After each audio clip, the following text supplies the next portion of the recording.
still dragging back to like what I told you at first. Like maybe there was a better way for me to handle it. I would have done that. And that's why I said I effed up, because I just allowed it to overwhelm me. Then if you see, like I mentioned, we talked about it. That was one of the times actually, because that's not the one I was talking about. But at that time I just had to just let it out. Like, what this I'm feeling. Like if I had a better way to handle it, I'd have been able to spell it out here, spell it out here, and spell it out here.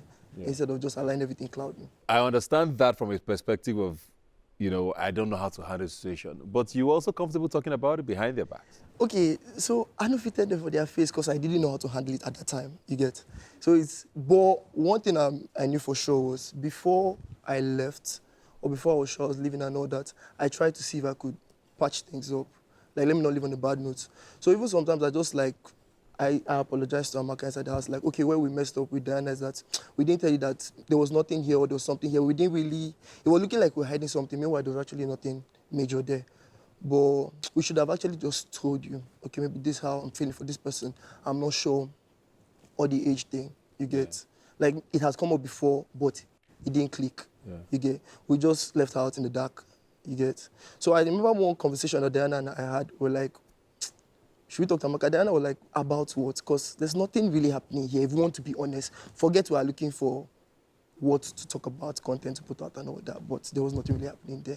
So that's how I apologized to her and all that. Do you, Rachel, are you buying this story?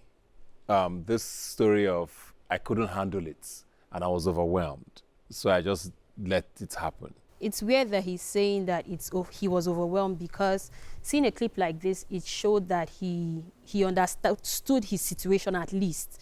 Then he probably should have taken a bold step to do something about it. Yeah. Who do you think you owe an apology, if at all? At this point, it's my time for me to tell everybody story. To be honest. Because, many people... Amaka is not finding it funny, but go on. No, many people interpreted different things to it, and I don't blame them. If you see Adekunle now, like, when he was talking to Chomsy about it, he's like, he doesn't understand, like, what's really going on here. So sometimes I even think to myself, like, I wish I handled it better. Like, I will keep saying, even if you ask me tomorrow, I'll still say, I wish I handled it better. It's not something I'll look back and say, yeah, I'm proud of, oh, I did this, I did that. It was something I was struggling with at that time of my life. So you and Diane are cool? Yeah, we talk, very well. Rachel? Yeah, chill. Just Amaka? No, I don't have any issue with Amaka. No, but you've not had a conversation with her? Post-show? Yes. No. Okay. But I won't say that is a reason to say we're not cool. Yeah. Unless you just want to make them like that.